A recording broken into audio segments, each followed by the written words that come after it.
We're gonna have to go back up. Sit up here with us.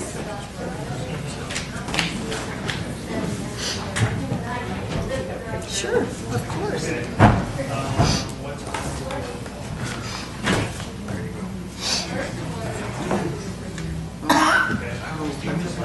We got you an assistant. All right. You don't want to? There we go. Next time I'll make water. Good. She's going to sit with us for the opening because she's getting her merit badge and she's a scout. And she was here earlier. I want to show her around. I'm sorry. Last name is Benson? Benson. Well, I'm glad you're here.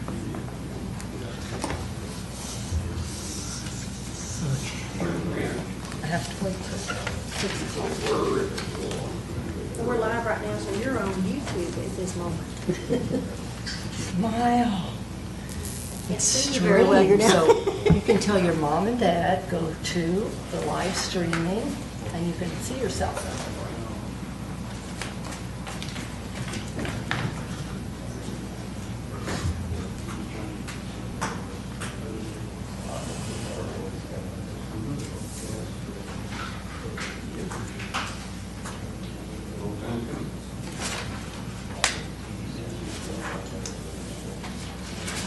You can't smile if you're talking too much.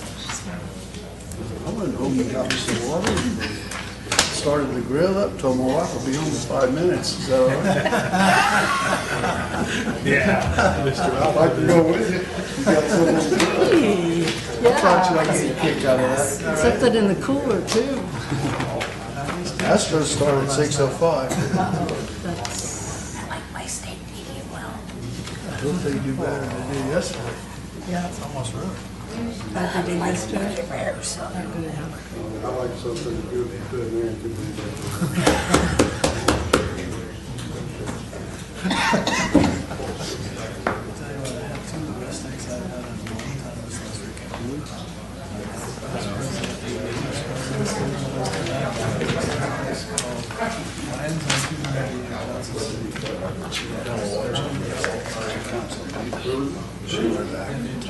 Yes, he has to tell me.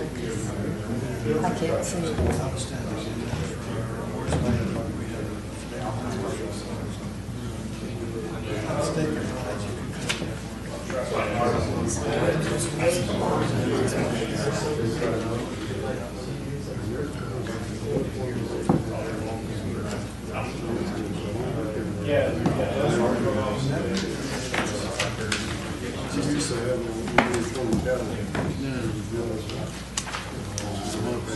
Okay, come on, let's get this thing started.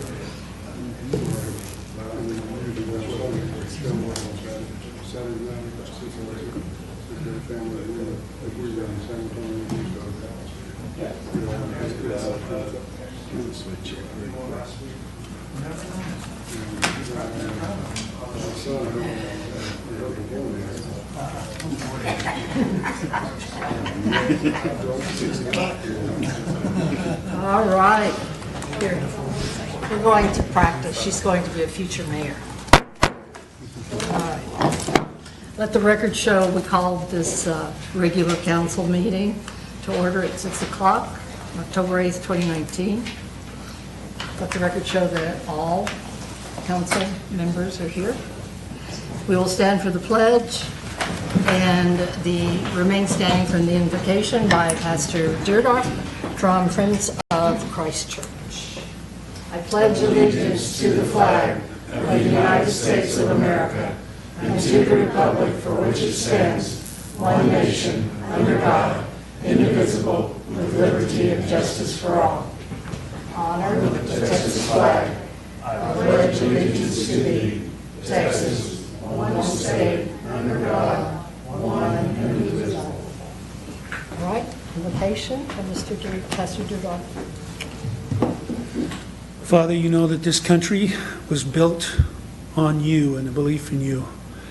And this city was built on a belief in you. So, Father, I ask that you would give us wisdom, that you would look on us help us to surrender our inadequacies, our failures, our sins, and expect that you will give us what you promised. Your word says in 2 Chronicles 7:14, if my people who are called by my name will humble themselves and pray and seek my face and turn from their wicked ways, then I will hear from heaven and I will forgive their sin and will heal their land. So Father, I ask that you would help us to do just that you would hear us, that we would turn from our wicked ways, and that you would heal our land. We thank you, Father. We ask, Lord, that you would bless this city council, all the decisions that they make, and all of the people that their decisions affect. I thank you, Father, in Jesus' name. Amen. Amen. Thank you.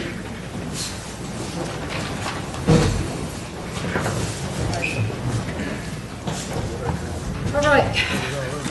We're going to item 5, the consent agenda. We've got the minutes, and we also have the repair of the commercial hangar number 2. We discussed this with the attorney, and he said we were able to just put it on the consent agenda. Ms. Martinez, anything? Councilwoman Martinez? Oh, I didn't know what that was. Councilman Dyer? Nothing? I have no corrections. I know that one of our members does. Nothing. I had 4 administrative corrections that I gave to Deborah before the meeting, and she's All put right. them in. Thank you. Just minor errors. All right, so motion? I'll make a motion, we accept the consent agenda. Second? Second. All in favor? Aye. All opposed? All right, time for citizen comments. Come on, some citizens, get up here and say something. No, we don't have anybody. We were all here last time. I missed it because I Yeah, was you like, missed it. she is. Okay, so let the record show there were no citizen comments. We'll go to number 7. Discussion and appropriate action on adopting a resolution nominating a candidate for the election of Medina County Appraisal District Board of Directors for the 2020-2021. We had Mr. Hart and our city secretary did call. He is still interested. We do this every 2 years. And I think Ms. Deborah could give you a little more information for those of you who are new. yes, this is an annual, well, I say annual, it's every 2 years for the board. Tim, Mr. Hart has been our representative, I know, for the last 2 terms, and I did contact him. He said he'd be honored to have his name put on the ballot. Here in just, I think, a couple of months, we will get the ballot back. In your package, it shows the letter they sent us, plus the votes that each city, including the school districts, have to go towards this. So this will come back to you with a slate of officers, and then you'll then decide which votes you wish to place. Okay? I would gladly nominate Tim Hart to be our delegate to the appraisal district. Have a second? Second. All in favor? Aye. All opposed? Okay, let the record show Tim Hart. is our Thank you. candidate. Thank you. Thank you. And thank you, Tim. All right, we're going to, this one is on here again because it was tabled last time, and we still have not gotten the information. We did get the EIN, but we still have not got satisfactory responses to the exhibits that the council asked for. So I will read it. It is update, consideration, and appropriate action on a resolution approving an agreement to use City of Castroville facility, which will authorize the use of the municipal pool for swimming programs provided by JND Sports. And as it shows, this was tabled, and if you look at your packet, our city secretary, who's aware of these things, she has some recommended action that we not table, but instead perhaps. Well, the only thing I was going to say is this has been tabled twice. You know, you have an option of either denying it or then to bring it back later, or you can always take no action, but I believe, do you have something? Mr. Schroeder's in the audience. Do you have anything else? Did you know that, or had they contacted you? It's up to you. Do you have any influence? He's asking if it's okay. Oh, yes, of course. Thank you, Darren. Sorry I missed last time. I had to travel for work, so. With this, we've been working with the swim program, trying to get everything put together. We've learned a couple of things. We made a modification to delay the start of it just because it was putting a burden on the group to have to pay for the pool, the heating, all at the beginning.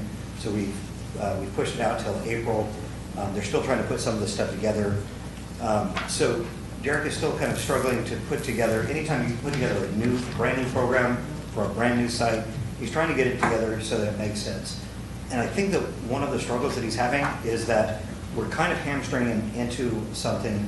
We've got, I think we have three outstanding issues with the group right now, is that correct? We have the Two. Okay, so it's just the schedule and the Fees. fees. So I think that it would be valid to consider opening up the schedule to say they can operate between these times and these times and let them figure that out, and maybe with the contingency that they accommodate the school as kind of a foundational item, and then let them figure out what that needs to look like. Because otherwise, every time they need to modify the schedule to make sure that they are not losing too much money, to make sure that they're accommodating all the requests, they're going to have to come back in front of council and make a modification. So I think that it might be a good idea to take that schedule and just say, okay, so they can operate between these. They work it out with either Devin? whoever's in charge, yeah, well, Devin. Or, oh, sorry, go ahead. No, I was just going to say, our attorney was here last week, or last meeting, and he said that that the council needed to see this, even if it's that, they need to see it in writing and not verbal, to put with the agreement so that they can approve it. But what I'm saying is I think that we should open it up, if the attorney would allow that. I think that it offers more flexibility. So what we're trying to do is make it so that we're not, like, we don't want to take risk as a city. We don't want to take risk on our citizens, but we also don't want to be overly restrictive that would make them have to come back to council every time they want to make a change to the schedule. So I think that you open it up and say they can operate between, like, for these days during these hours, with the contingency that the city can override that at any time, just like it was already, and not make them give us a very detailed schedule of here's when each different class is going to happen, but let them use that as a learning experience. Because anybody that's opened a business before, you know, in the first couple of years, you've got to make modifications, and typically you've got to make them quickly. So I think that it would be prudent for us to look at it doing it that way. The other thing is on the fee schedule. I was thinking about this a lot, and so we don't put fee schedule requirements on the soccer fields, we don't put fee requirements on the baseball fields. So in running the business, he's going to make sure that they are not overcharging because they're not going to get customers, they're not undercharging because they're going to lose money. And I think that that's one of those other things that I'm just, as I think about it, I always try to reserve the right to wake up smarter tomorrow than I did today. And this is one of those items that I think that we're being a little bit overly restrictive on, and I don't see a downside to giving them a little bit of freedom in doing that to empower them to succeed.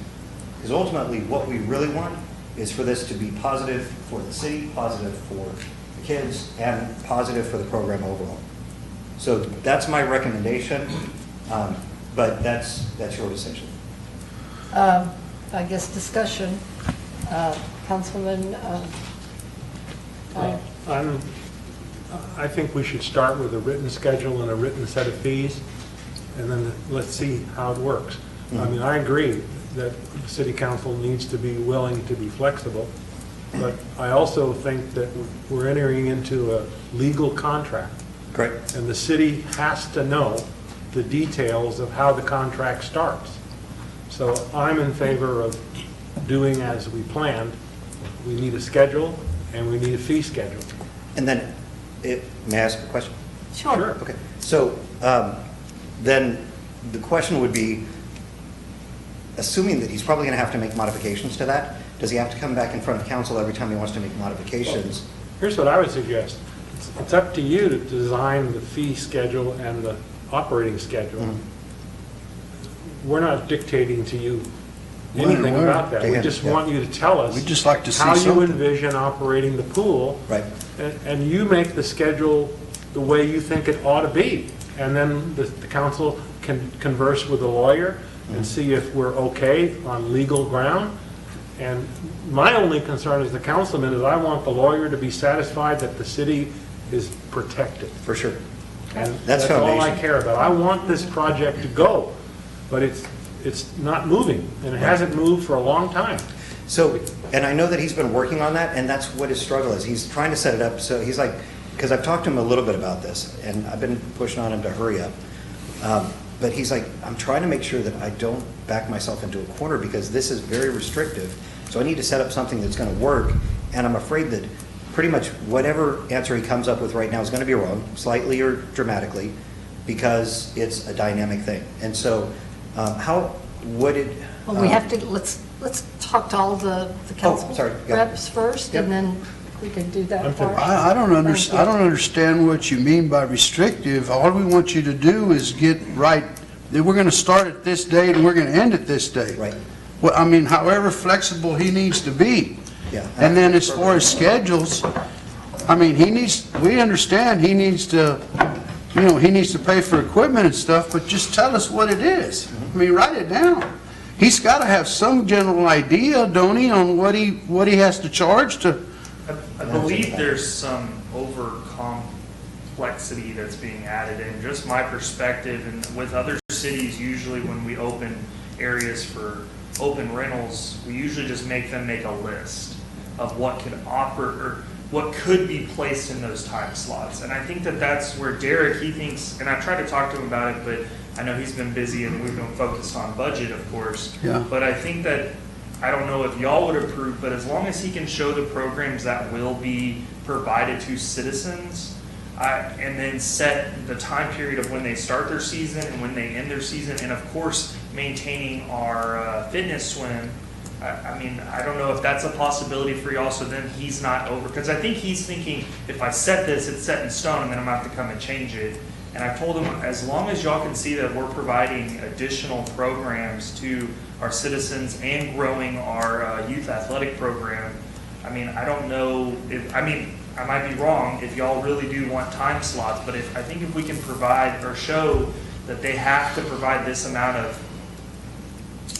programs, and we agree on that, I don't know if that would help speed along the process. And then with his fees, as long as we keep our, because that was one of our main concerns by our citizen, that they were going to jack up the fees on our end Right. with our fitness swim or the school. I think if we can solidify those, and then maybe he can just put on there a certain fee and then an asterisk, like based on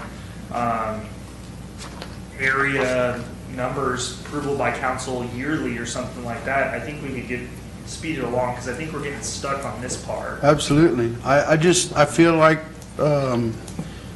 before Darren mentioned the other scenarios with the soccer field and baseball field, I felt like he's gotta have a number in his head on what he's gotta charge, but you bring up a good point that the soccer programs and the baseball programs, I don't know how, if we even monitor them as far as what fees they pay, so. We do. We want to make sure that we've got good services that are affordable, that citizens can use. But if we're too restrictive with that, then we're not going to have those services long-term anyway, because if we're too restrictive and we say, okay, you can't charge for that, and he'll say, I can't provide that, and we'll drive him out of business, and it'll all be for nothing. But Darren, what's restrictive? Right. And that's why I was I saying mean, it's probably a good idea to set it up so that he gives us an example, which he's already done, give us an example of what that schedule looks like. And during the regular summer season, as long as it works within the current pool schedule, he can fit within that. So he gives us an example, we give him the times that he's allowed to operate, and then have him give us an example fee schedule that is not tied to a council approval. I think that's totally fair, and he's already provided some of that stuff. All right, let's go on to Councilman Myers. As far as the fee schedule,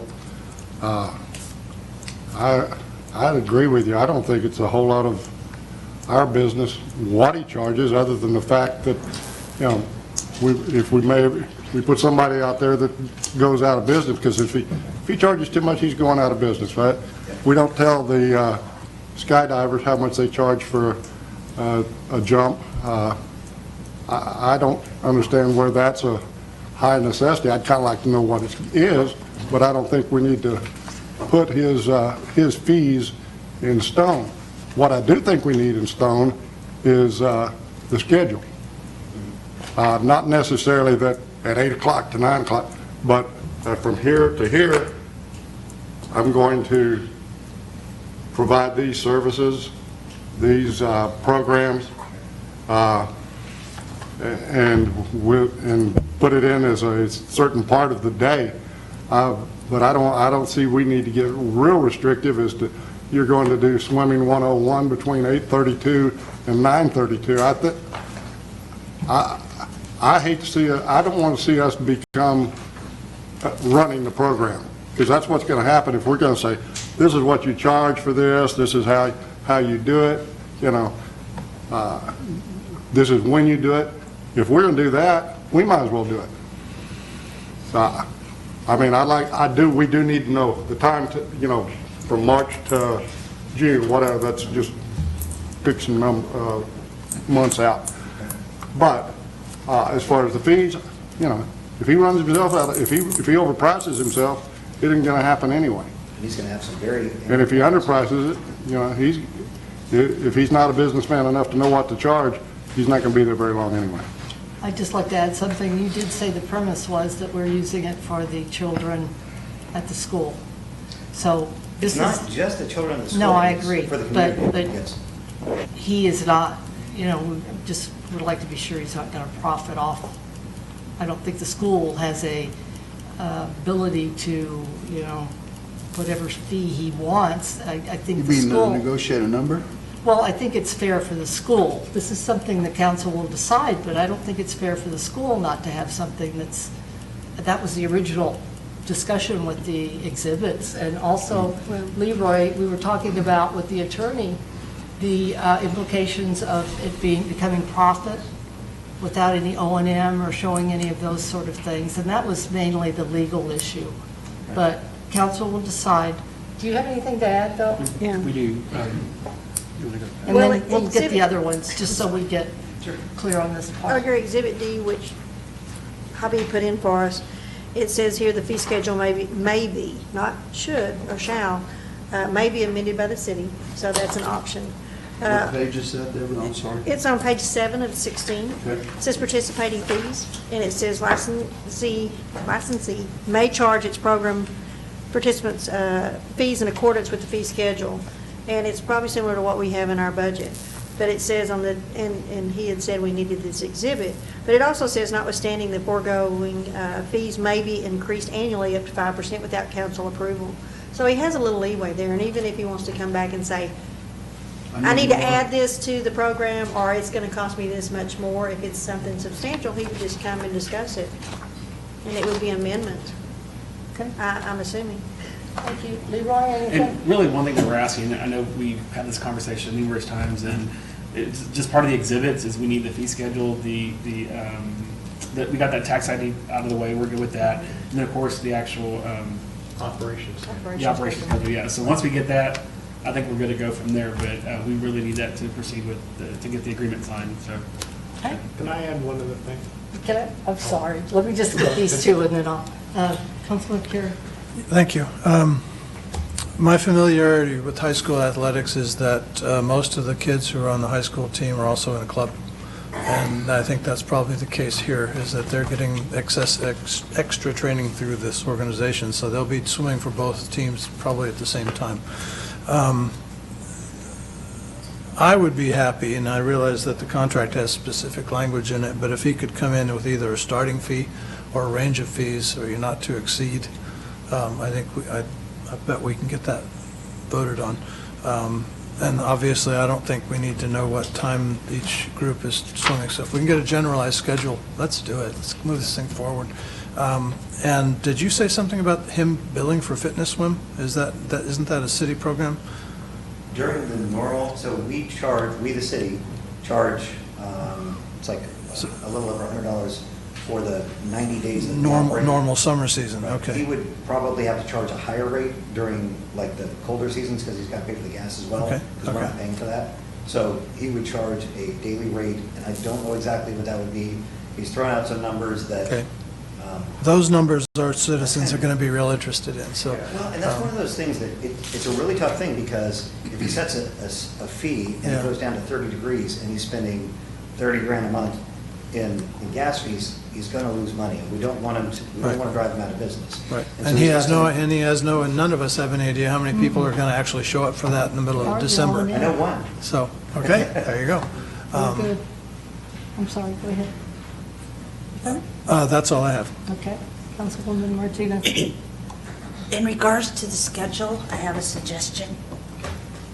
And that if there's any changes, there may be an asterisk that says, no, if any changes to what you guys put in writing, not, and I'm with them, you don't have to have a specific hour to hour for each group. But if any possible changes need to occur, they must be vetted She's been through sick.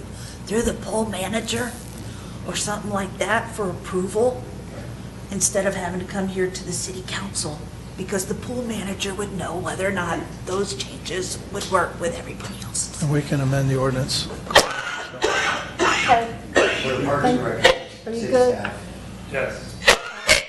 Councilman Dyer, you had something else? I was just going to suggest the real emphasis is on fitness swimming and open swimming, because that's what the public is going to want to ask about. Most of the team swimming is pretty well distributed, and that's kind of a internal thing. So it shouldn't be hard for him to give us the basic information so the city staff can answer the phone and say, we're going to be able to provide fitness swimming on these days at this cost, and open swimming on these days at this cost. And the rest of that stuff is team peculiar. I believe that they would be calling his group. When that happened, the city would just refer them over. But I agree with you on having something like that put together.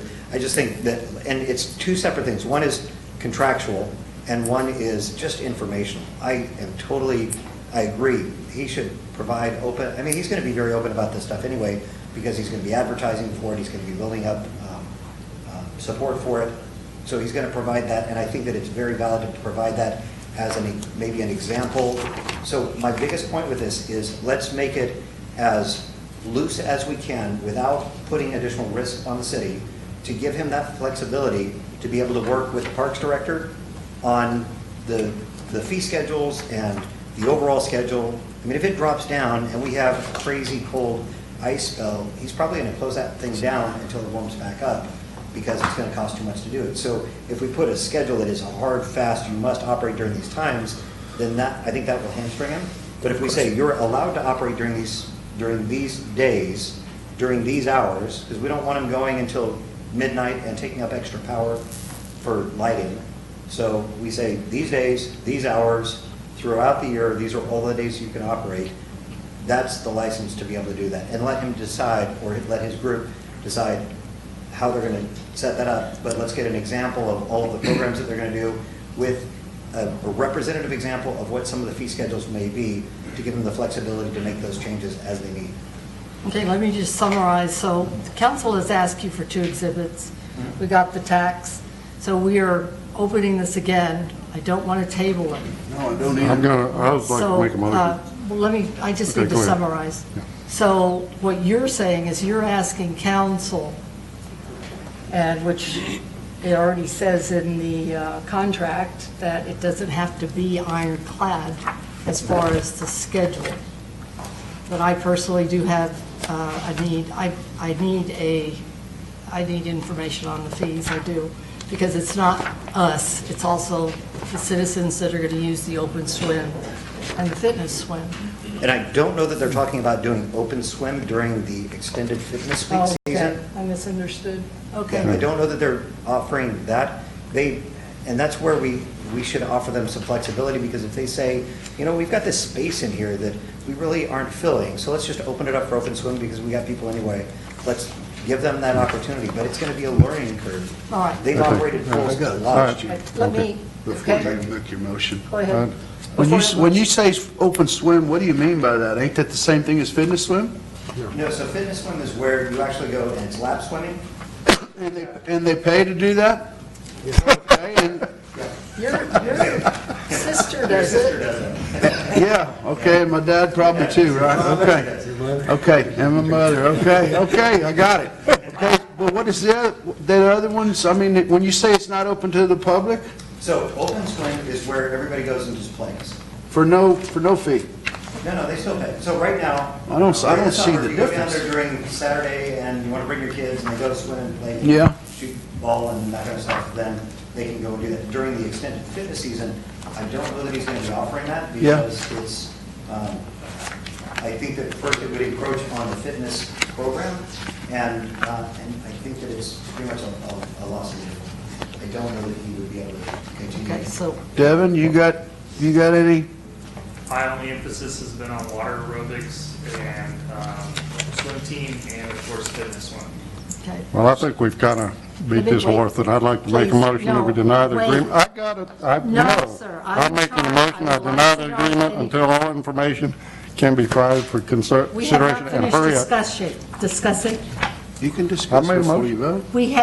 I asked you to wait until we discussed it. didn't. I did not talk to ask Councilman Well, Martinez. you've got a motion on the floor. And I'm sorry, you're going to have to repeat that because I did not. She said I made a motion to deny the agreement until all information can be provided for consideration. I think you should have let other people, just for the record, properly, you should have let me ask each one to continue if they had any more questions after the discussion. All right. Second his motion. A second.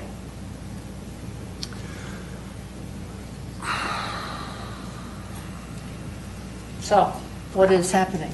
It's Dies- dying. it dies for lack No, of a sir, I second. want to know what's happening. Well, it's dying from. So, all I'm can I trying to have tell you. discussion like I'd like? Thank Yes. you. Councilwoman Martinez. Any more? So you're okay with no exhibits, open exhibits? Oh, no. I don't have to have very specific, but I'm sorry, you reference exhibits, you gotta have exhibits. Okay. To cover our butts. All right. But Can I make a suggestion? not restricted? Yes.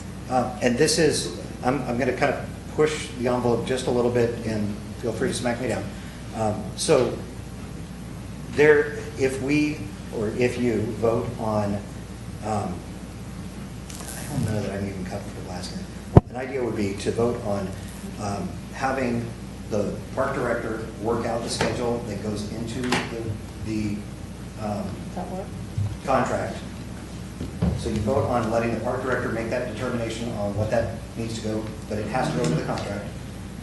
You vote on having them provide an example of all of the services that they may provide with an example fee schedule that they may charge, and approve it contingent on everything else that we've done. All right, so this is what we're faced with. This is what you guys need to decide, right, Deborah? So you still get the answers that you need, but have them work through the parks director with the kind of general idea, and have it come back before council, or even maybe a veto. Well, one thing is the attorney signs this agreement, and I don't know that he would sign it contingent on that. Now, it's up to y'all if you want, I mean, if you want to rewrite or write that into this agreement, we would Take need it to back let to the attorney. them know so that. It's just the two documents that we're missing. So once we get it, we can move forward with it. I think right now we need to get those included in the agreement so we can get it approved. Could we make a motion contingent on them two documents? That's I mean, that would be worked out with city staff? The attorney signs it as to form, which means there's nothing illegal about it. It's actually the mayor and city secretary who actually execute contract. I was going to bring out that in paragraph 2.8, it says that the administrator would be advised of the fee schedules. Let me thumb my way back there. Hold on just a moment. License is authorized to establish fees and charges for its membership and admission fees to games and to collect and retain such fees and charge to defray its operating expenses and the costs of its assigned obligations and duties. Licensee shall provide the city administrator a copy of its fee schedule or any amendments thereto at least 10 days before implementation. And then if you get down on to paragraph, I was going to write it down, but I didn't get it done, where it says fee schedules.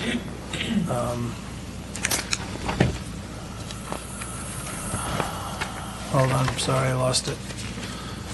Where it says that the, Where you at? Page 7, I'm- paragraph 9.1. there it on is, page thank you, 7. thank you very much.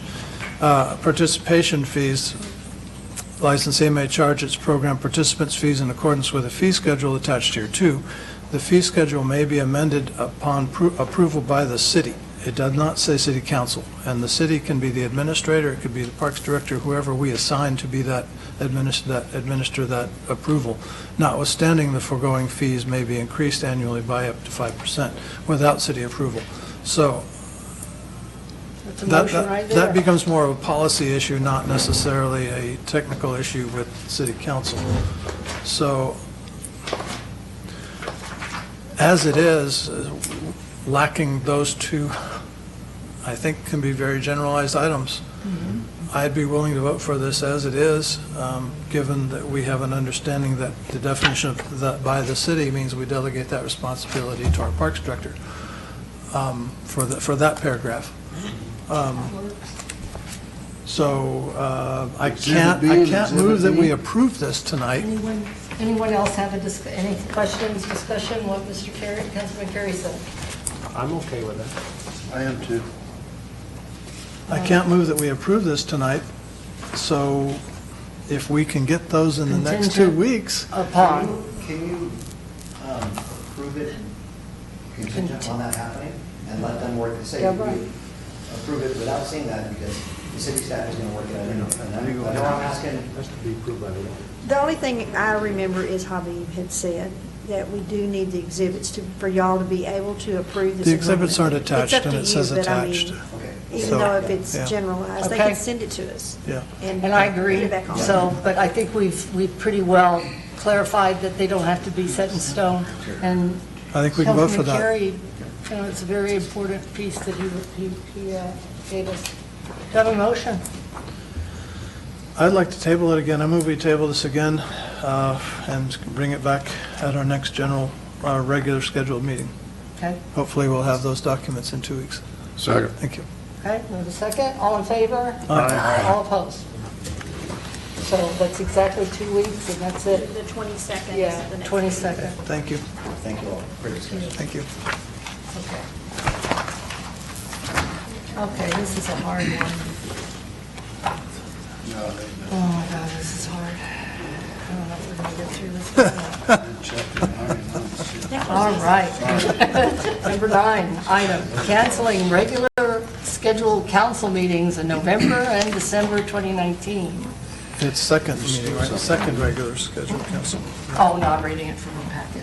Oh, Yes, this would be the November 26th and the December 24th meeting. We generally, in the past, have always, council has always canceled them. So moved. Second. Second. All right. Thank you. All in favor? All opposed? Good one. Thank you. Now we're at number 10, discussion of appropriate action on approving the city holiday schedule. And this will be Mr. Redalis, who wants to get off work. Well, no, that's not why we're doing this. Not to mention, No, a so few other basically- folks. he can't get off of work. No, really what it is just we're requesting to add 2 additional holidays to the current holiday schedule. We're adding Martin Luther King on January 20th and President's Day on February 17th. I did call around and call the city of Hondo. They do have those 2 holidays off just as well. Not that we have to, but this is just a recommendation that we wanted to come up with, so. What are the dates again?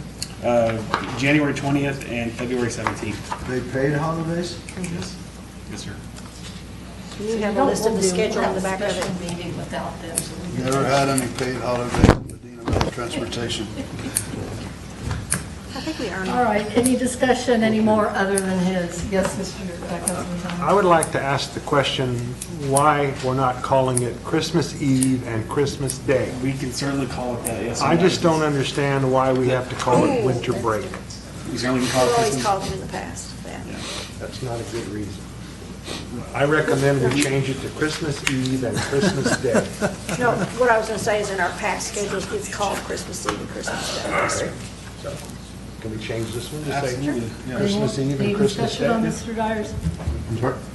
any discussion on Mr. Dyer's proposal that we change it to I agree. Christmas Day, Christmas Eve? I agree. Yeah, Yeah.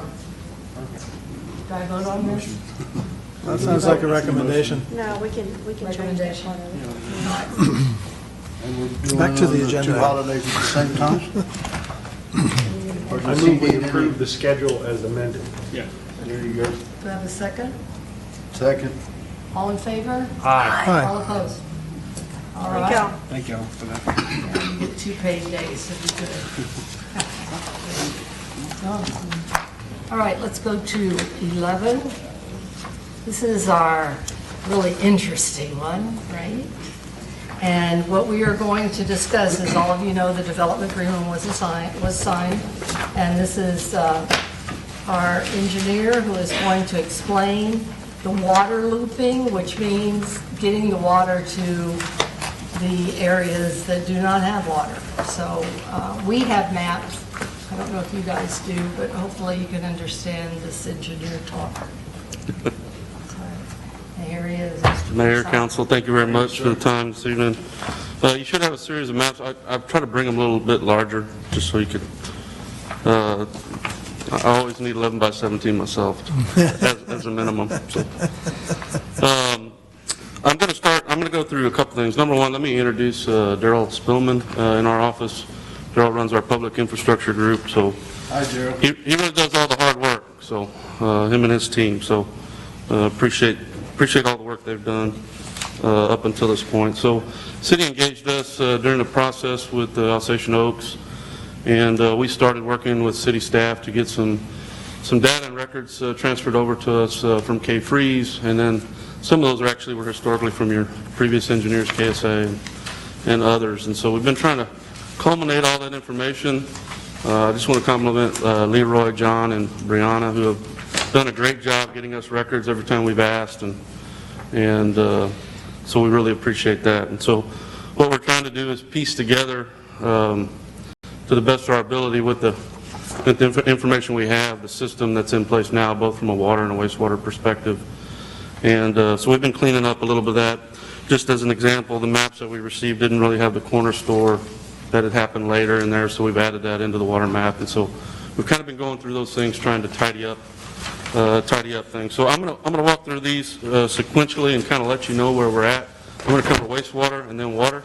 We talk a lot about water, I know, but there's the back end of that where it's got to go. And so I just don't want to lose sight that both utilities, with respect to both the development agreement that you signed and as we continue to see growth in the eastern portion of the city, will need to be considered. And so a lot of times we forget about that second one. So the first map, which is E01, is basically trying to give you some perspective of the existing, what we call sewer shed. So if you see the dashed kind of black line, that's what we call sewer shed. So everything in that dashed black line today drains over to the city's lift station at Regional Park, and it gets lifted up into the treatment plant. I've got a little note on there about the treatment plant. So, current inflow is estimated around 0.3. I think over the summer we're probably a little less than that, actually. Capacity is 0.9, and then we have a peak of 2.7. So a lot of times in wastewater, they apply these peaking factors. So you estimate the quantity of flow that's going to come, but if everybody's doing it at the same time, you get a peaking factor. So at night, whenever everybody gets home and maybe he's taking a shower or whatever, you're going to have a peaking factor. And so that peaking factor, roughly for the plant, is a factor of 3. If you look at TCEQ's code, if you don't have one established for the area, sometimes they ask you to go to 4. But for the plant, because it's a newly renovated plant, that peaking factor is 3. And that's for the new plant in operation. So what we've been doing since that time is we've been working to kind of estimate what we think is going to be coming from Alsatian Oaks. And so that's kind of what this first map. And so we have their map on here, and they provided some sizing of lines in their preliminary drawings. They basically have a 21-inch gravity sewer that follows Flat Creek up and through the development. And then they've got some 8-inch sanitary sewer gravity lines that travel to the east. And then, according to this drawing, they would require a bore under US 90 to tie into one of those 8 inches. That would all flow towards the new 24-inch that comes under US 90, okay? That was recently, that's the east side lift station project. I won't get into that any more than that is kind of the tie-in point. And we have looked at the as-built drawings for that particular project and what we can see via LiDAR, which is, flown data. At this point, it looks like we can get to that manhole via gravity, even going through Flat Creek to get there. Now, we need to verify that with survey on the ground to make double sure, but at this point, it looks feasible to be able to gravity feed all the way It's a there. pretty deep manhole right there, Yeah, Highway it's pretty- 90. yeah, so- it's very deep, Like 25? 24 feet or Yeah, so. yeah, we should be able to get into that. So what currently happens is the Chevy dealer who's on that side, so you might say, what are they doing? Chevy dealer actually flows to past where that 24-inch to a lift station. And that lift station has a force main that goes all the way past Walmart and drops into a gravity sewer line there, and then goes back to the lift station behind Country Village. So that's current flow.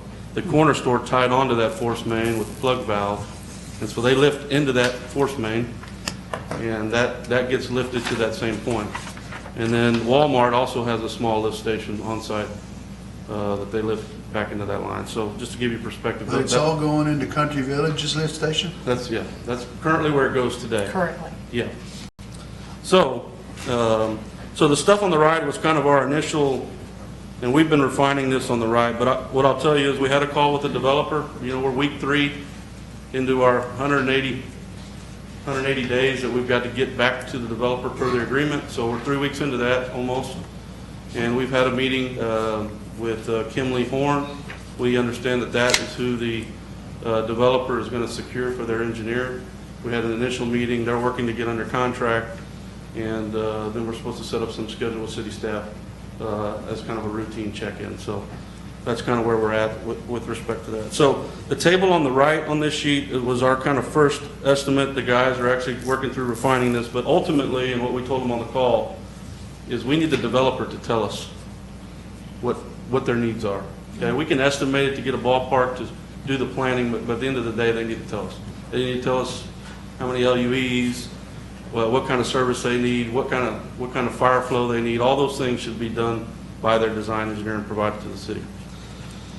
This other table is just to give you perspective. We made some assumptions based on pipe sizes to kind of get you what flow capacity is in various sizes. It's just kind of a rule of thumb table, maybe just to kind of give you perspective as we're talking through these sizes, what kind of flow can go through that pipe. So if you flip over to exhibit number 2, so yes, you have a development agreement, and yes, you're working to meet the terms of that development agreement, but you also have a CCN boundary.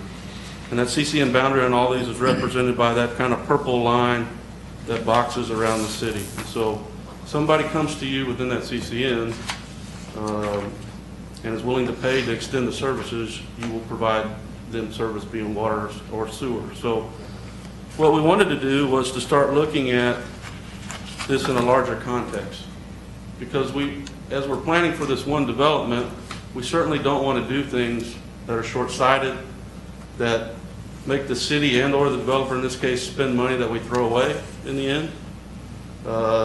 Underbuild? Yeah. So, for example, we extended a force main to serve the Chevy dealership. Right now, that looks like that's all going away. Yep. Maybe we got the value out of that over the time that it served, but we don't want to do too many of those types of things to where we're taking a shortcut now that we're paying again later. So that when we pay again later, that affects all the ratepayers, right? And so we want to be conscious about that. So we started looking at this entire kind of CCN. We kind of focused in on the northern So north of 90, because that's where this development was, and then kind of the first tier of properties on the south side. Now, your CCN extends further south, but we kind of limited our purview at this moment to that. And one of the reasons for that is we think as you look at this, so I showed you the sewer shed on the first map of that box that came out. And so we think that sewer shed is going to revise to the dash lines that you see on this paper. And ultimately, that flow is going to come to where that 24-inch line is currently via these two sewer sheds. And that line along the sewer shed is basically the boundary of that watershed, right? So that's the ridge of the watershed. So the gravity flows away from that ridge down towards those creeks. And so basically, as you develop, you want to capture that wastewater flow by gravity to where those low points are and then bring it down to where that 24-inch main is currently. That 24-inch main, of course, goes over to the lift station that was placed at the airport, and from there it gets lifted to the wastewater treatment plant. That's the current setup. And so we believe over time that you want to focus your flow to come to that point. One is you have capacity there. Two is you just made an investment in your treatment plant to increase its ability to treat. So you want to take as much of this flow in the interim, get it there so that you're maximizing that investment again for the ratepayers.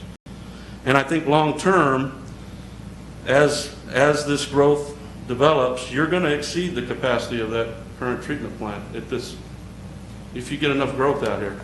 And so probably long term, if you're gravity feeding to that point along Flat Creek, I went ahead and put it on here. That's probably going to be the potential future location if you needed to have another facility. Or farther downstream. Yeah. And long term, I know you want to think about this, but if the city ever developed west, which probably everybody says may not happen in the short term, but you could gravity from there to your existing plant pretty easily down the hill, and then you gravity the rest of the city to this place. So normally, folks are trying to get out of pumping wastewater multiple times. So the reason I wanted to point this out is I think this is the long-term strategy that we need to play towards as we look at this development, and I can tell you there's other development that has already expressed interest in how they're going to play with the city. And so I think we want to focus in on having this long-term vision and as a guide for city staff and for council. So as you make these decisions, whether you do those via development agreement or you do those just extending utilities to those customers, you do it in a way that protects the long term of the city. So that's kind of the wastewater perspective. We think.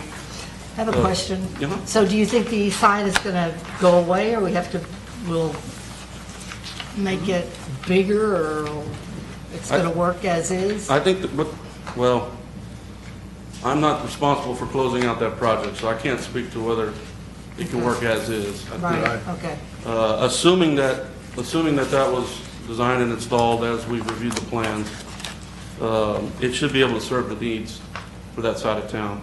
The issue, Mayor, is going to become, at some point, you'll have enough flow that you can't pump anymore over to the other treatment plant. And so you've got to start deciding how are you going to handle that as you move forward. So I think it's less of a line issue at this point and more of going to be a treatment capacity at the existing plant. Yeah.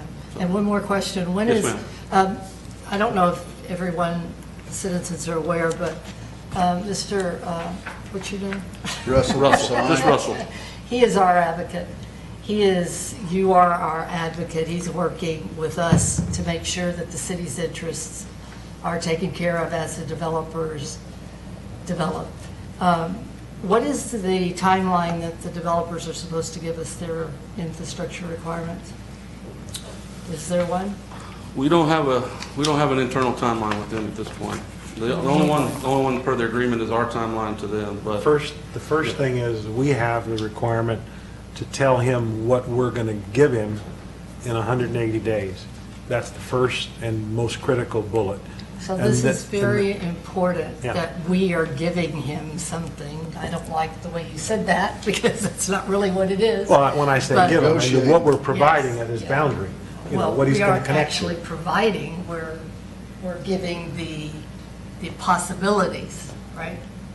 yeah, I believe if we work collaboratively with the developer, there's going to be some back and forth, right? The city's going to probably propose before the 180 days what they think your needs are. Yeah.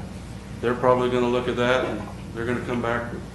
And this, we're using what they had on their preliminary drawings, but this was done by another firm. I mean, they've engaged a new firm, so I expect, like with everything, they'll have a little different, maybe twist or layout for these lines, but ultimately the capacity will likely be close to the same. And I think what we want to think about is things like between Alsatian Oaks and where our 24-inch line currently is, there's probably a number of ways to get the wastewater there, right? You could put in a lift station and lift it temporarily. That doesn't serve any of those properties along that. Again, that may be a short term.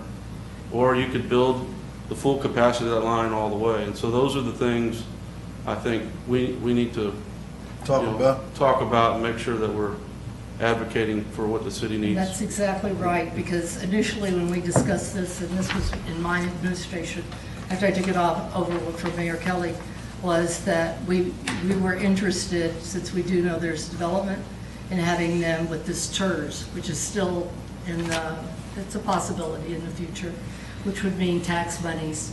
So we can't really say anything specifically, and he's done an excellent job with its projection, more or less, of what you guys are willing to look at and decide. So it's kind of, like he said, it's going to be negotiated back and forth, because he's looking out for us, and we need to see what the developers are going to say too. I just want everybody to know we're watching for the citizens, so we don't end up paying. So I think to summarize the wastewater, number one is we want to try to design things in a way that allow the future of the city to progress in the way that it needs to. Secondly, we want to try to maintain that focal point being where the airport lift station is. Third is we want to maximize getting the flow over to the existing treatment plant where we have capacity and there's been previous investments made. We want to see that investment get paid off, right, quicker by having the connections get there. And then I think the fourth is what the alternative solution for treatment is when we get to that point. But we got a little time, hopefully, for that till we get to that point. That's not an immediate thing. But those are the steps I think that we're working towards. Do you guys have any questions on this part of it? Anyone? Good. No, thank you. I would open it to, He's got two more drafts. all right. Yeah, we'll just get the wastewater. so that's wastewater. Okay. Now we get to the fun part, the water, right? This is the clean All stuff. right. Yeah. It's like- So E03 is basically a map of the city's water lines that we receive. We had to make a few tweaks to this map, like we added in the stuff for the corner store. So there was a bore done to service the corner store. I can tell you there's some limitation to upsizing that line because the bore is out of size that you'd have to rebore to upsize that line. So just keep that in. Those are the kind of things that we want to think kind of forward on. If we're going to do a new bore or do something, we may want to look a little further down the road so that we get that to where we have some capacity. Even if we don't put that size line in, we may want to do it while we're there. So, Can you explain that a little better, Russell? so typically, if you're going to have a 10-inch line, you got to bore a sleeve under there. So it's a bigger pipe essentially that goes under the road. Okay. So TxDOT will want you to bore under their road because they don't want you to tear up their road. Okay. So you shove a pipe basically under the road that's bigger size than the one that you're going to feed through. Okay.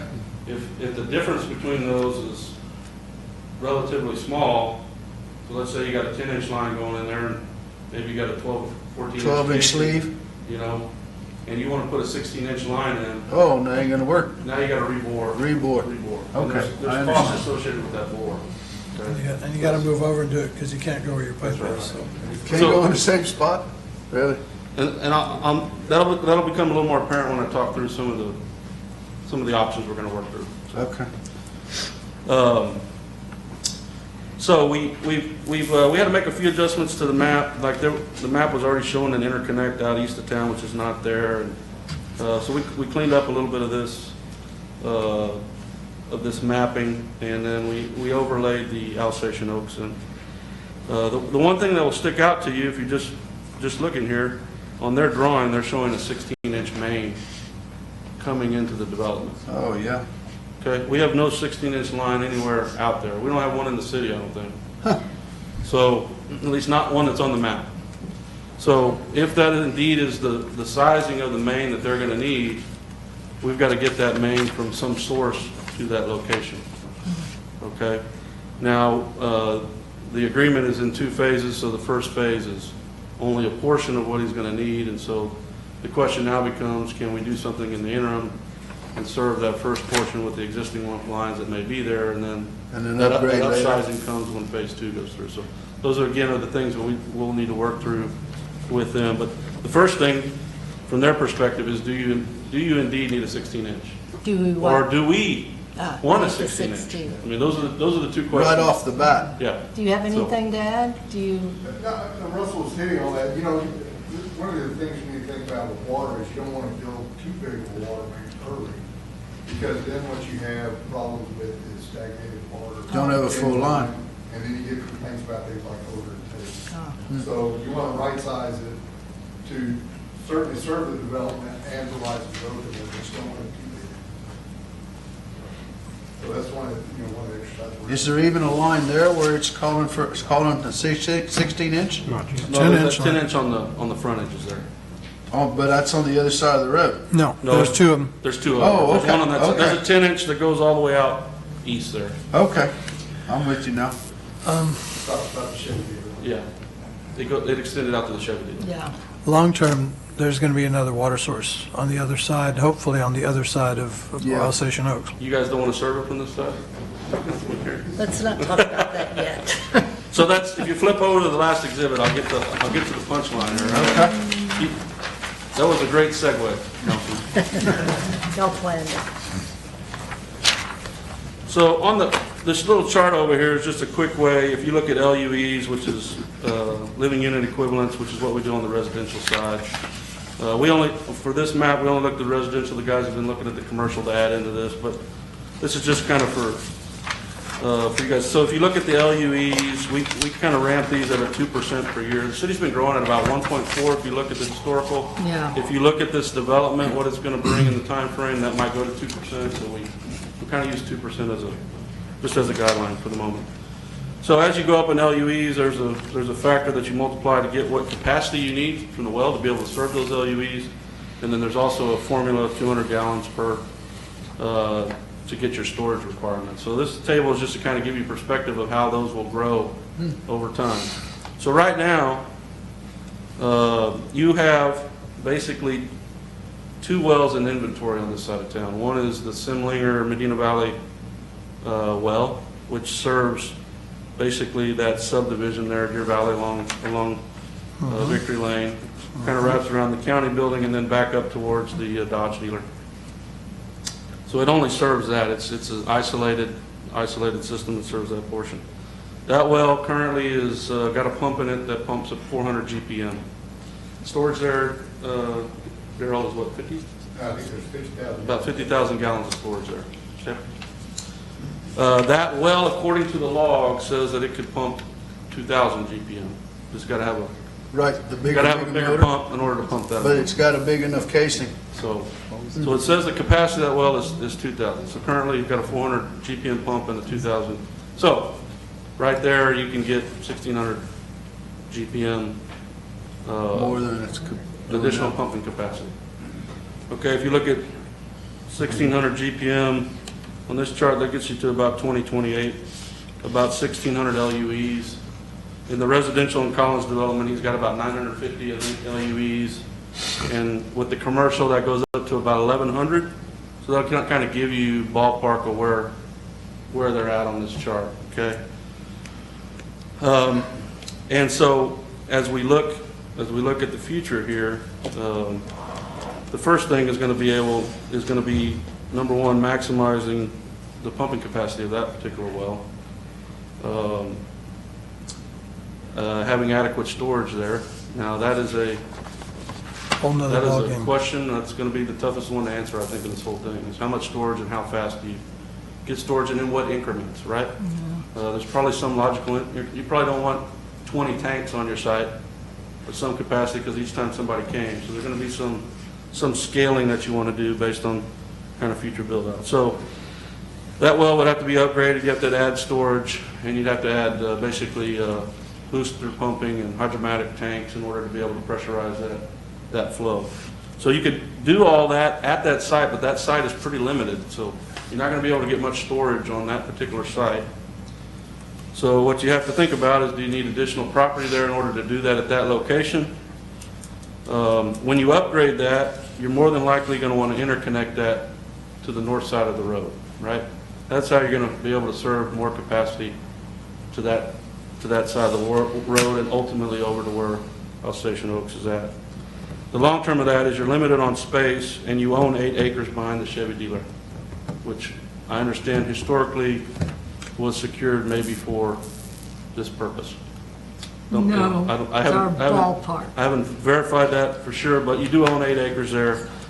There is a line that goes partially the way up the Chevy dealer to that location, so the question will be, do you do something interim here from the storage on this side with the space you have, and then do you slide over to that parcel, or do you find another parcel somewhere else? But ultimately, basically, it will be tying in this well and being able to have storage and pumping capacity in order to deliver the water. Now, once we get to the phase 2, if you need a 16-inch line, you're going to need more storage, and you're going to need to take that 16-inch line to that property. Do you do it along the US 90 frontage where you already have a 10-inch? Or if you put your storage back on that 8 acres, do you just run a line across the backs of those properties to where Alsatian Oaks is? There could be a lot of routing decisions that get made here. But ultimately, if you need a 16-inch line, it's going to probably have to come from the production facility, wherever that is. So you have 2,000 gallons at this well. Your other well is at the airport. I think that has a 2,400 gallon per minute capacity of that well. So obviously that could supply water, but it would have to be interconnected. There'd have to be facilities and all that done there to be able to do that. And then the third well that we would like to work with the developer in this case to either rule in or rule out is the well that's on his particular property there in front of the Walmart. That's I think that the little logs, one? I think the historical log says that's about a 700 GPM. Is that right? Do you remember? It was an irrigation well. Harvey so- Tunner's well. Yeah. So the question is, could it be converted? Is it in condition enough that it could be converted? I think from the city's perspective, you either want to know, can it be converted to become an asset, i.e. another withdrawal point, or is it not of quality and you want it closed, much like you had to do with well 1 on this side? My understanding is that the casing for an ag well is different than the casing for a municipal well, and 2, that well is at least 30 years old. Yeah. I It's guess it's dated. old. Or older, yeah. And no Yeah, one's it's dated. inspected that well either. Yeah. But I think we should That's probably just do some due something diligence. either somebody rule it can in or answer rule it for out. us. Number one, you don't want the liability of an open hole there that is going to Right. serve nobody long term, so. Right, All right, so that would be the developer that would have to agree to use that well. and rehab It's it. his well. Yeah, it's his well at this So- point. His well. We'd have to negotiate with him if we Well, we wanted don't to. want it. We don't know. Take care of it. Yeah, we either use it or cap it. No, of course, I know that. But these are all scenarios, right? Correct. Basically, at some point, probably beyond 2050, based on 2%, you might need a third well. Be a good idea anyway. And, we're not doing a whole bunch of looking on this side of town, but there were some comments about pressure on this side of town, and you are down one well on this side of town, so, On the east side, on the east side, yeah. West I side. never have no trouble with pressure in Village Path. I'll tell No, you on so. the west fire. side. Oh, I'm sorry. West side of the river. Okay. But it's also fire pressure. We don't. And you're limited by a couple of 8-inch straws Fire coming suppression. across, so, There's also a sizable well up Jaggy Lane on the, there is. yeah. that we don't have any access to at the moment and don't know anything about, but it's a good-sized well. Correct. It's our well? No, No. Oh. it's private right now. So, other things you want to think about is, for example, on the upper end of the Alsatian Oaks development, there's that 12-inch line that's going down that road. I know there was talk about potential extension of that road to 471. Yeah. It probably makes sense to think about that connecting to your 8-inch line out on 471, so that you're looping again. Oh, from there. Thinking through those kind of things as we go through this You mentioned another point within the development, having two, where it's dead ends. Yeah, if you look at the Alsatian Oaks development, towards the back in the phase 2 area, you got one water line running. Going west? Going north. Coming North? from Highway 90. You see, it's kind of a Where the 12, where number 12 is, or the other leg of that? It's a 16 to the right. Yeah, in the back part here, you basically got one water line running in there. Right. Back part. It dead ends on two sides there. Yes. Yeah, but if there's no other development around there, that's all dead end water main. So in the city of San Antonio, what they would expect is that you'd have 2 feet into that neighborhood for fire protection. It would be looping? Yeah, so you need really a loop somewhere else into your system so that. So right now, if you have an issue, so right now, what Darrell's saying, if you have the issue on that 12-inch coming in before it branches off, you're down. You have no other way to shut that off and feed water the other way. Oh, I see A what lot you're of times in saying. the development, they'll want you to loop those, so you have 2 feet, so if you have an issue, you can shut down a portion of the system to be able to. Well, wouldn't that be something that the developer would want to work with us on? Those are all things we gotta talk through, yeah. These were all preliminary, I mean, I I'm expecting understand. that we're gonna, but those are the kind of things that we wanna be thinking about. Very knowledgeable, Russell. So, A lot of information here. Okay, so tell us what we're going to do. So, our next step really is, we're waiting on the developer for Alsatian Oaks to engage their engineer. They needed a couple weeks to get them under contract, so we're waiting for that to happen. My understanding is we're going to be on some routine with city staff and probably with city staff more regular than we are with the developer at a less frequent. But basically, we need to work to where we feel comfortable probably giving him our first, this is what we think we want. So at the meeting a week from Friday, the teleconference that will take place with the city staff, one of the things that we want to discuss is opening this dialogue soon, so we can begin this process of our engineers and their engineers exchanging requirements and desires. Because we're already, like you said, we're in week 3 of 26 already. And 26 is going to be here before we know it. The other thing you should keep on your mind is there are other things occurring in this corridor. That's right. And you've made a decision on one, you're going to have more decisions to make. And we can't, So, I don't want hasty decisions, because that happened with the East Side lift station, it's happened with so many other things, and this is huge. So we really need to get all the ducks in a row, and that's Leroy and John, we have a meeting. Not this week, but next Okay. week. Time for a master plan. Baby steps. We've got to get it right, it's too big. It's way too big. So the first thing we're going to know is from the developers, does he need a 16-inch line? Right? Or not? We're basically going to want to know from them, we want them to verify these sizes. Is this, and these locations, is this really what they want, or do they want something different? We need to know what their demand, what their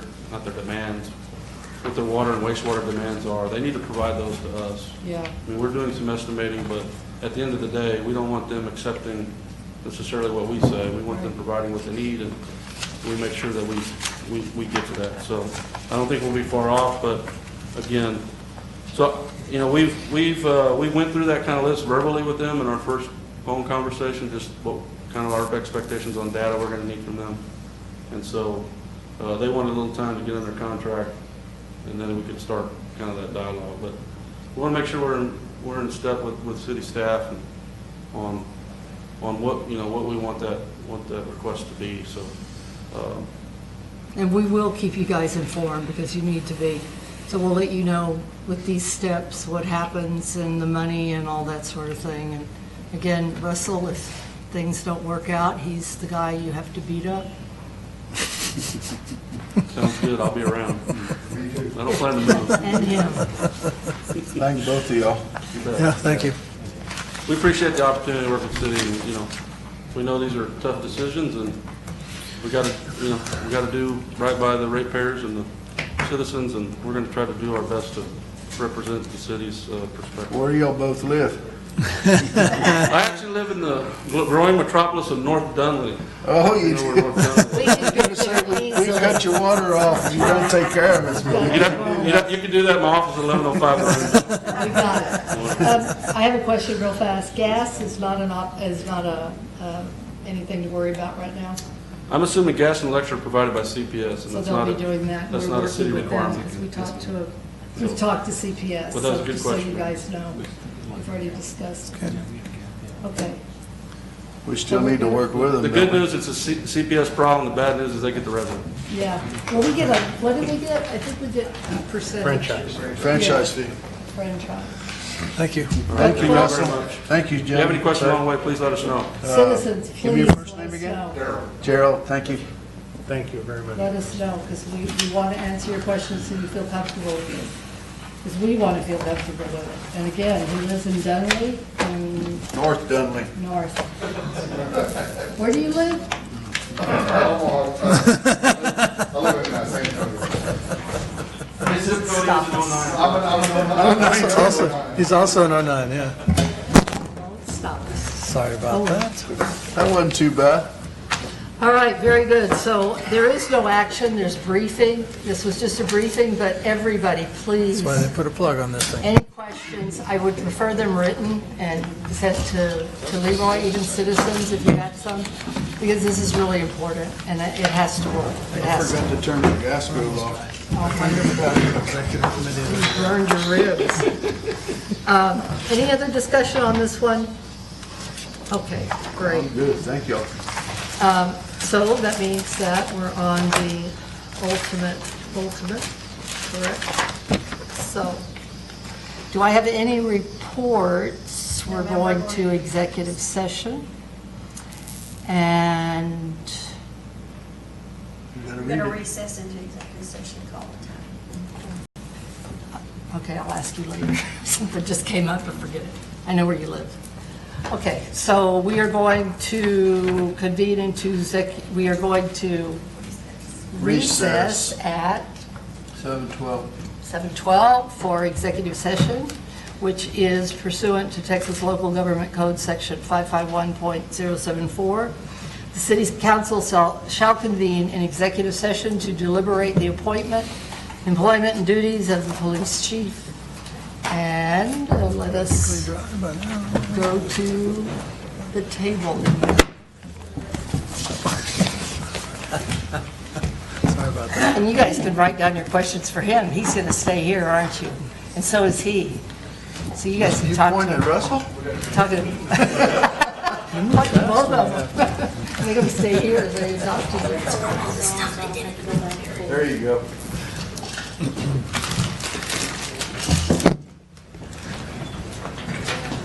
Where did you get that chair from? Oh, I see where you got the chair from. Never mind.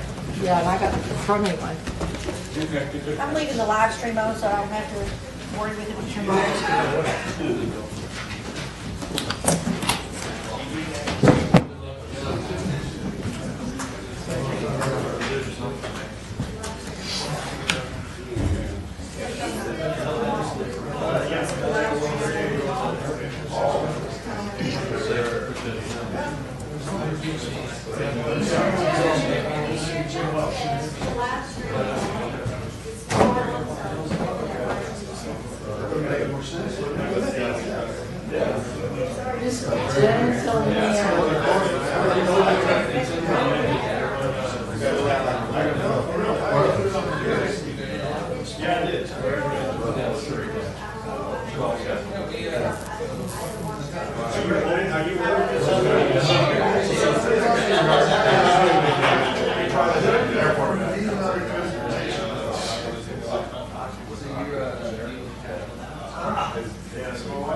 Do you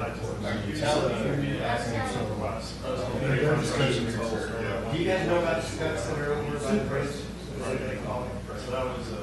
We all have our own stumps to worry Which about. bridge? There's all kinds of bridges. The one going in, Yes, No, there was. what about his house? I know. She had told us about It's it. the big one. You may want to put so. It may not fall to the animal. I was driving one morning in Christopher's car, and I saw the cat running across the street. It's like, oh, cool. I'll move it down. I get up next to it. All of a sudden, the tail pops up. But luckily, he didn't sprint. But there's little babies running around too. The mamas and the freaks. Yeah. Don't let kids run in big 2-6 blocks, man, or all that stuff.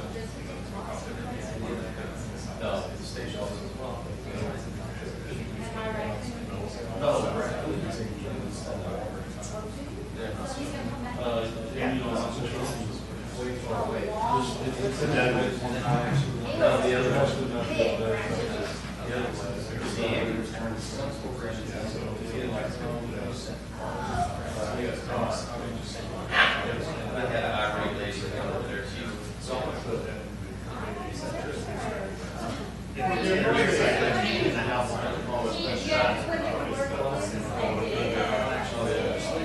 I got to where I could smell it when they were talking to people.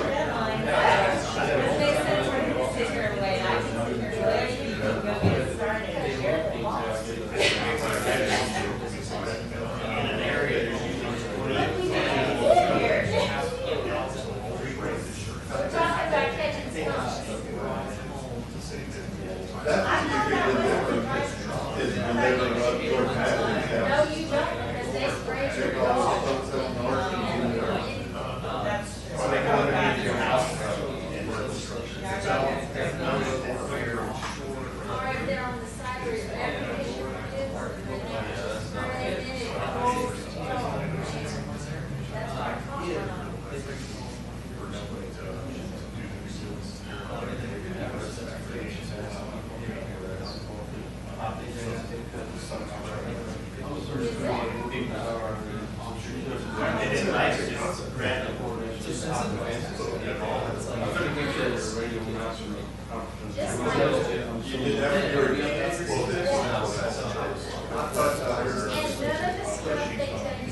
there's usually 2 days in the garage.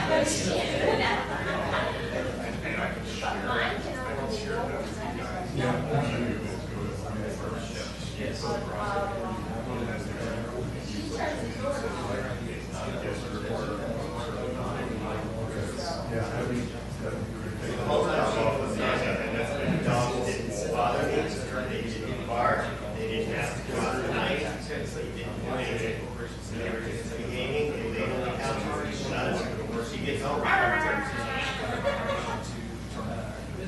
Every hour they wake her up. 3 nights a week, not a word. They didn't even ask for ice cream. And can they verbalize it? No, we want to. Yeah. We have peanut butter. So that is what if you didn't let it out.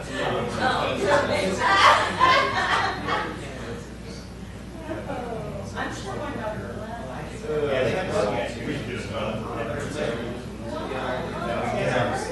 think she ACB, I think so.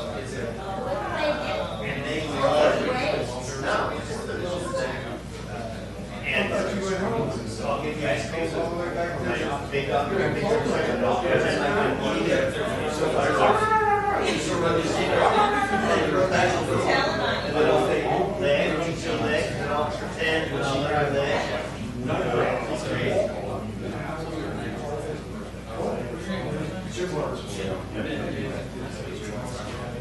Yeah. Good luck. Thank you.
Oversize it, make 24-inch water line, that's better. No matter what the smell, no matter what the smell.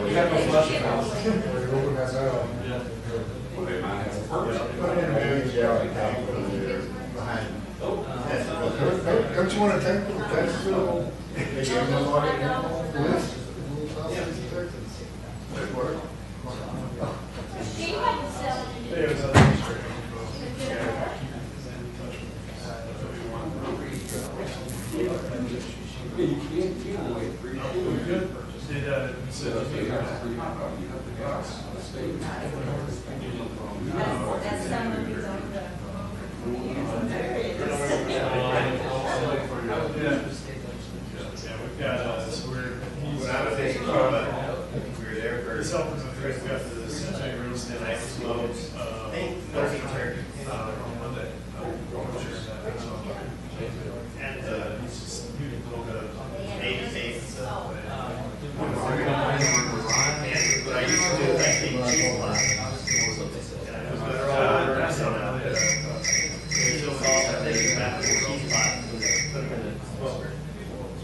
all night long. Here we are, you gotta get up out there trying to fire the right temperature. It's too high to get it. Takes stuff out.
Well, transplant, retired motor, but I've been here for, I don't know, all 14 years. Did you ever watch the train go by Friday morning? What is the biggest issue right now?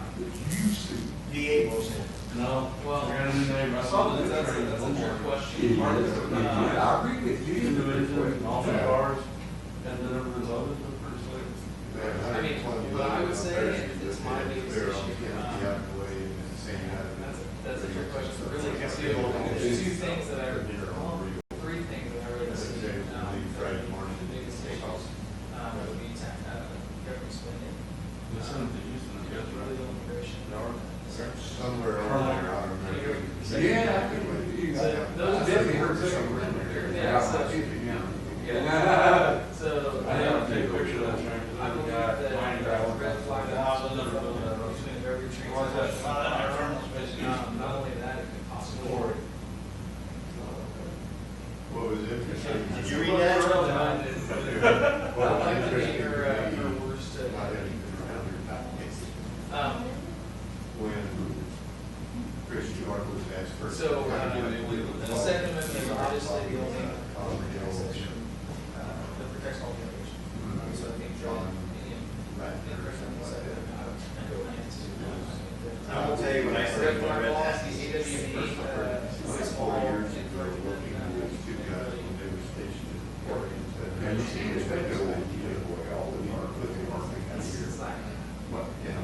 He's just trying to get. I don't have an AR-15, but he's still not gonna take it away. He's just trying to get through the city. See, he was only in like zero. But the government's saying that the cool thing is I have solutions to these problems. And I'm gonna post them on the site or the state. Actually, I've already told that. You know something, the right approach, people are no longer looking for answers, they're looking for solutions. So what I just told her was. Yes. I believe. Drift, like building a new house in Drift. But if we don't actually It's just a motion versus a motion.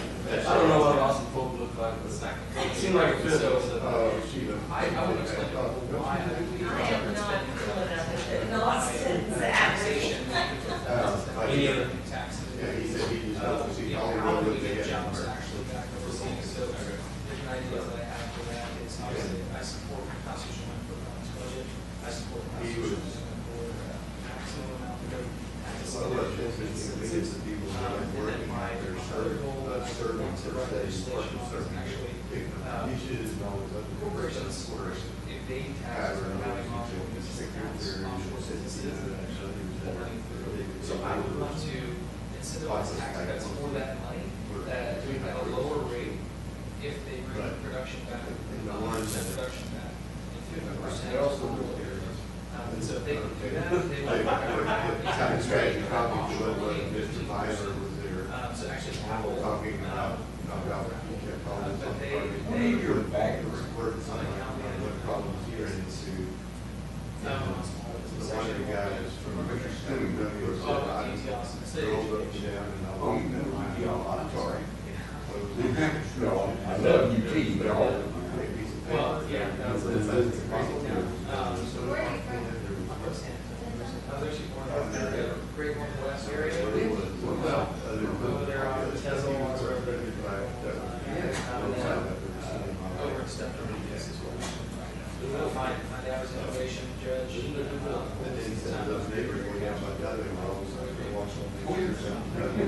So, he would be my Medicare, my supervisor, and my dad would be my immigration advisor. Obviously, I believe that border patrol says that's necessary. I think that we can't, But no, I mean, we can't go to that and say. They didn't want to ask, I don't think there's any, I asked, but. I believe in no longer vehicles. I can see for anyone trying to see across something, not going for Well, I border lived entry. out there. If you go for border entry, you have not filed for asylum. on the crossing there on Asylum eligible country. Treaty Road, there was a little picture. Because our courts are back, that's also because immigration judges are doing their job as well. So I would actually, I don't know how to do this, but I would see if we could maybe introduce legislation where immigration judges have to take on a certain number of cases per year. But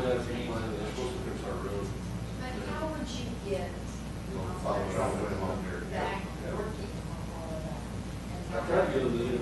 I would try to do the Well, as soon as I would try to do the longest. Right now, Everybody runs out of I things. always have, right now, the Republicans are sitting there. And their side is They're not all for us. When we went to them, I was trying to ask, hey, Well, the goal would be, how to negotiate to do it. and this is, you actually have to take AOC's approach here. We're going to have to take invoices at the end. Well, can you just go clear the corner? To actually push through both for things. See the car. This is, You know, somebody's. yes, if we could create enough ruckus, get up there and shake things up. the focus now. Well, I don't think most people don't realize that's all they hear, or they just see all about it. There's 100 other issues that need to be addressed. I mean, you don't have, how do you get them all, you know, these, you know. Might just put a spur around my place. Create a movement behind. I'll ship garbage. Yeah. I mean, if you Go think back to the day, I just. things are happening because the squad, AOC, and You want to deliver it? Where's your nearest rail yard? You want to go? creating the most noise. Who got We something have on to this? design creating as much The noise landscape company? as going. You know, I move from here To out get there? people to move. The railroad? But there is some, I believe, some. So you got a car? Would you? Well, it's interesting today, the chamber. Yeah, well, then it came out as a national. Speaker, primary speaker is the chamber, generally, for us. The South Texas Regional Training Center and all the stuff that you need to do. Yeah. Where you get you from there. That whole family is either doctors, lawyers, or the Boston Symphony, I mean, they're all successful. They're going to be able to use radio keys. They're one of those kids.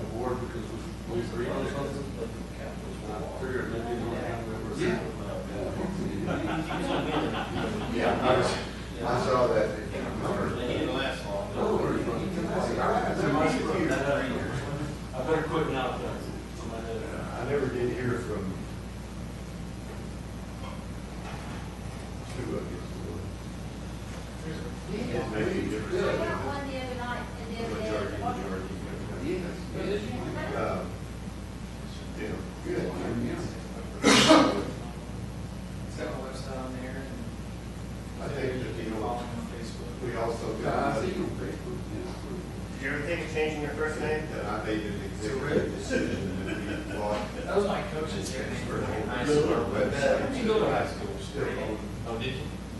To rights to that we just purchased. It's not like a house. So we can't go on back. No, I didn't need him gambling. no, I need something. He gave up. I give up. I surrender. Are y'all close? Yes. Good. But there's. Legislature was close by. Don't go anywhere. I mean, yeah, I grew up south, Birdie, Butterfly, Poppies, south of the district. I grew up in California, don't hold me candy. I grew up in Florida.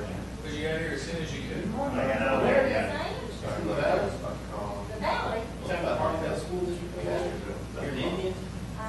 You don't look like an Indian. They're all. Indian that's born. Chairman of the paintings on. What? From our computer. And, Like a computer guy. so I both said, oh, yeah. And so he said, so general password, which will end up in my lap. But it's. That's Mr. Casper, but he's gonna have to take off of that. And change something else. He is dressed up. For, a telephone number instead of email, because contact only. For some reason, it's dropped down. It's part of it. There is The guy someone who was she's coming in Russia there, rest of the month or so, he was sending out like a billion emails a day. in. They didn't double book. It's a debate, they're not. No. Daryl will figure out, you're in jail. He's gonna figure out how to get you a million. It's not the one that ran last year, How to get Gina. No, it's not. It was all going through Yes. info and I met her CAED. last week, actually, last Thursday.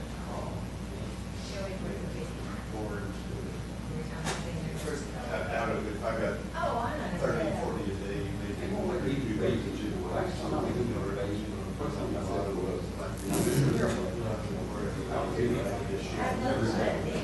Stephen, I've seen one.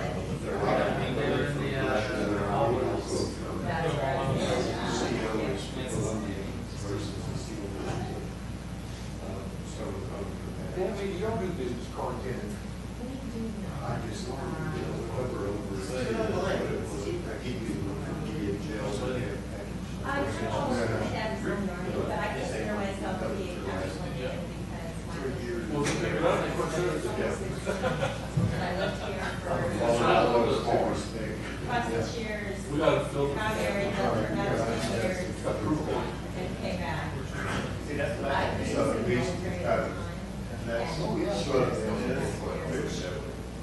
Where's my Well, wife? makes no sense. In my garage. I know we call it. Yes, he was Can't figure out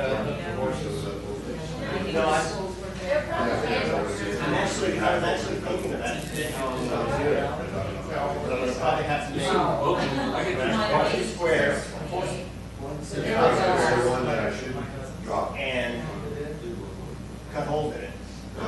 I know my, oh. And then I'm gonna, and have it smaller to bigger. Oh. And then four clamps all the way around, push it together. I got 2 or 3. Then I'm gonna take it to scan it and see if I can get a roller. It looks like a clock face. So I paint green. I have to, because it's gonna have all the jump pieces, different pieces of wood. That's why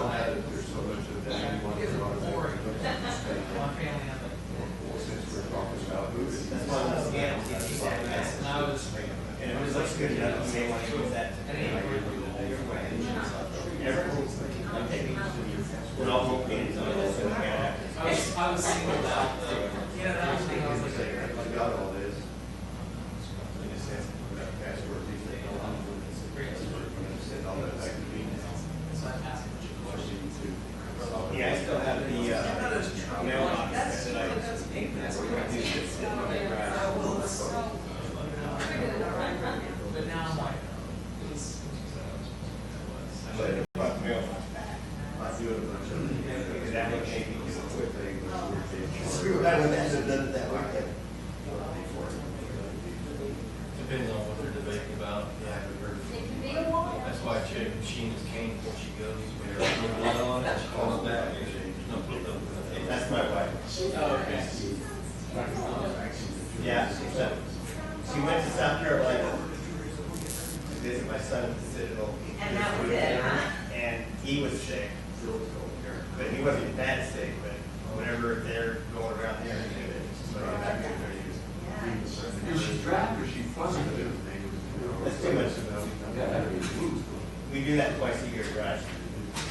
We rent a minivan, go out there and pick up all this stuff. No, it's, Well, it's just whatever's hey, full time. yeah. He's going to the Navy, right? Yeah, he wants to go to Navy. Yeah, I did 30 years Air Force, my wife did 20 years Air Force, and he wants to go to the Navy. I don't know what's going on. Yeah, but he's in a job that he gets out, he can get paid. You know, he was in getting tattooed. You were telling me And that. we got our neighbors on the west side. He said, if you get a tattoo, you will never do any field work. Oh, because you're too You're too identified. identified. So we convinced him to wait till he's 30 or 40. When he's done with the field stuff, whenever he wants that. He's going into Intel. Then it won't look bad when you get older. Yeah, like mine. It started to turn into a farm. Yeah. My son was in the Navy. You know, he goes cryptology. Okay. Yeah, I could tell you. What is that? He can do CIA. He can work for NCIS. All that kind of stuff.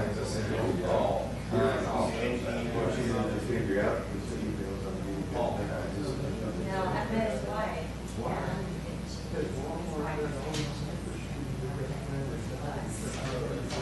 Yeah, I was talking to my son, he was out for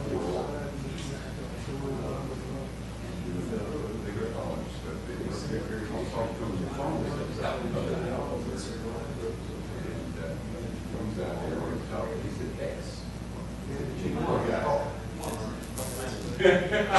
Let's get out of the home. You are.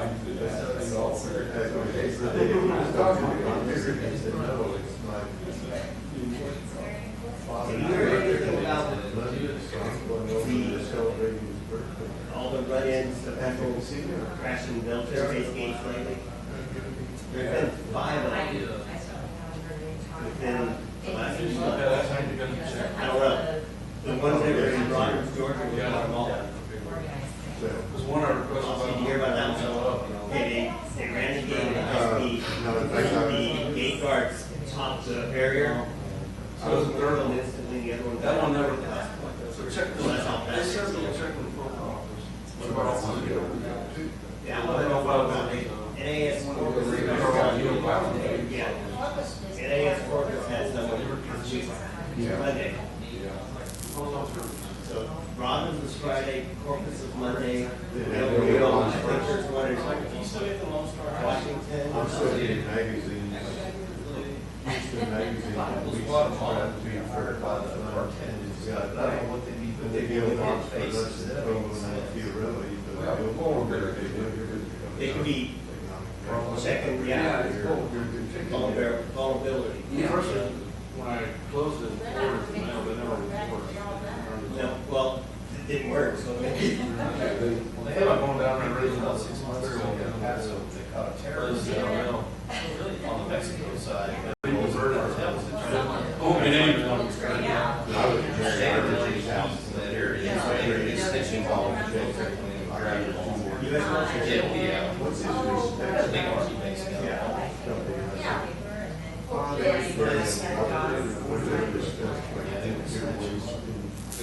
There's been a bunch of them lately. And I asked my neighbor, he said, yeah, he didn't even hear about the one around.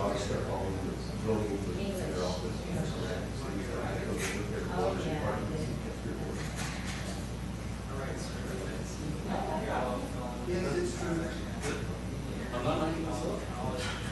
I know it sounds like I'm making.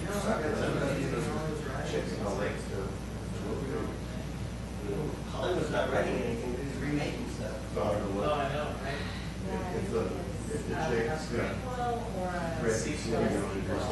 Now they're making more. Doesn't matter to me, though. I'm gonna pick up another chicken roll and I take it by I can hardly wait. I can put that one corner. The guy that played in Dumb and Dumber is gonna play. No, Jeff. Jeff Daniels is gonna play. Yeah, really? It's serious. I'm serious. Sooner or later, the top ten are gonna go. They'll be like, well, It's gonna be a four-part series. put it for sign there. Yeah, I don't know, Fox News released this, Mueller was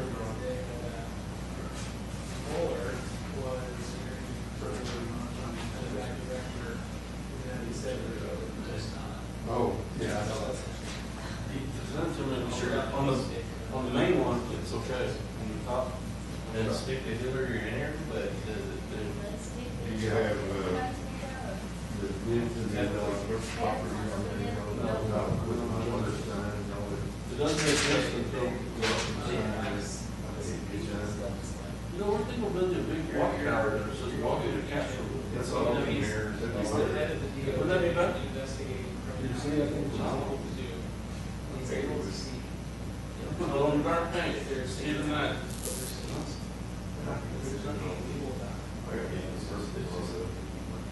I mean, it only look very bad if he's investigating every single one of them, like. Are you out now? Yeah, no, I'm sorry to keep it 5 minutes, man. I tried my best. Try. Who's gonna do when you're fired? He wishes. yeah,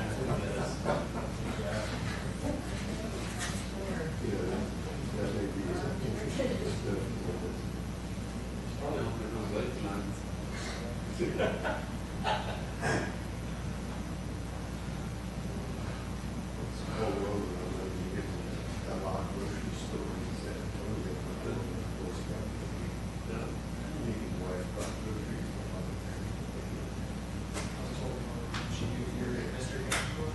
Yes.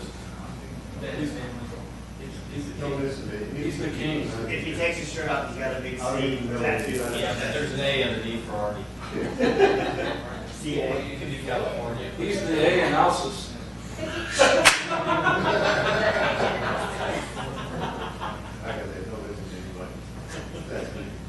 See, See, you're special. You got a car. you're special.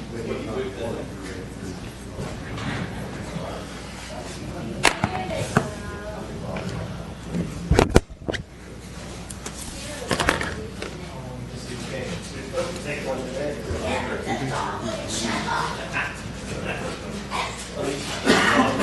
He heard about the dog.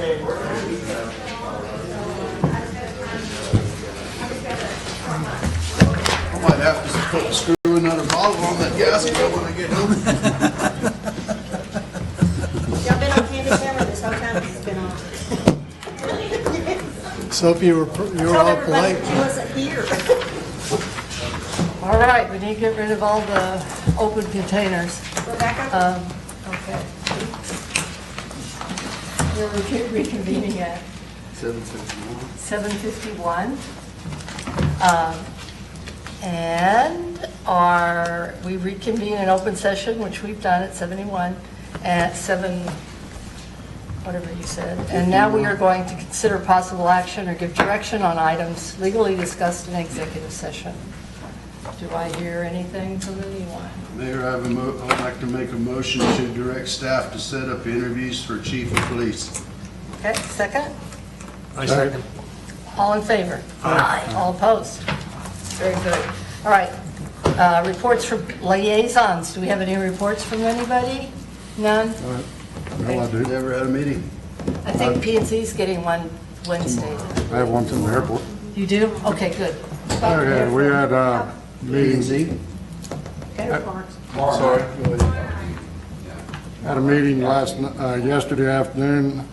We got brought up to date on all the storm repairs, and we're down to one building that's needed to be fixed, and everything else has been taken care of. We reelected Michael Arnold to continue as chairman, Steve Burke as vice chairman, and Mr. Robert Lee was elected secretary. It was noted that several of the items that were advised by the airport board had been put into the budget for a full-time manager. I think we had a tractor, and I think there were a couple other things that the advisory board had advised, and that the budget, we went through the budget, and they say thank you. Very good, thank you. It's good to keep us informed, that's very good. Anyone else? Because we haven't had meetings yet. All right, discussion future agenda items. Councilman Dyer. I don't have any. Councilman Shearhart. None at this time. Councilman Dyer. Not at this time. Nothing right now? Nothing right now, okay. All right, and now, do I have a motion to adjourn? So moved. Second. Second. All in favor? Aye. All opposed? Very good. Thank you all. We have adjourned at 7:54. 7:54.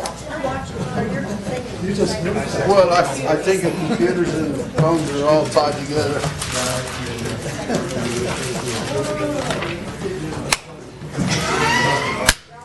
Thank you, Deborah.